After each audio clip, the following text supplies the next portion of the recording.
I took it as a good sign, as it was an omen that I was starting a new life. Motorcycles. How did you get into biking? Motorcycles started when I was 13, I guess, maybe 12. A buddy of mine had a little Honda 90, and we rode it around my neighborhood. You know, there was a field across the street from my neighborhood that was from our house that we would make little trails through and, you know, run into a tree once in a while. So that's how we learned. We got scuffed up. And so then it graduated to street bikes. And that was actually sort of the birth of the big super bikes that started right around then in the early 70s.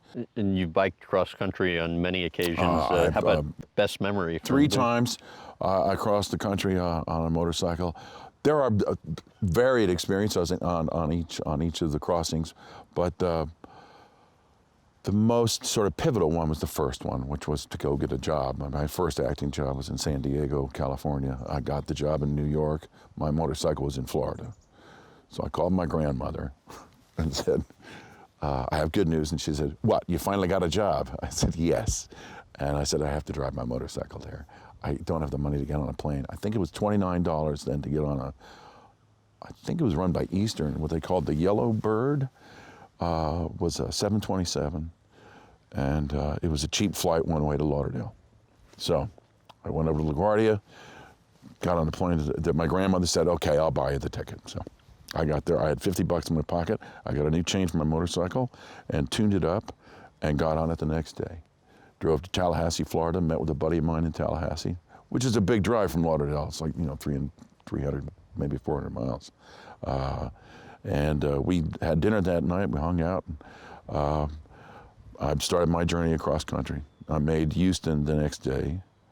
That was a pretty big drive. Got hit by lightning halfway there. I was going to say, tell about getting struck by lightning. This is the lightning story, yeah. So, you know, if you're driving long distance on a motorcycle, you know you're going to get wet. And that's just sort of what happens. And, you know, I'm just a bit of an idiot. Yahoo, you know, still almost a teenager. And so I just knew, you know, I'm driving into a thunderstorm, and I said, I got to make Houston anyway, so I got to keep going. And I don't really have a set of, you know, wet gear and all that stuff that some of the guys have now. So it gets pretty intense. I'm getting beat up a little bit. I'm doing still 80 miles an hour, you know, in a pouring thunderstorm. So you're really getting pummeled. And then I felt a jolt through my system and thought, holy that must have been like lightning. Had to be.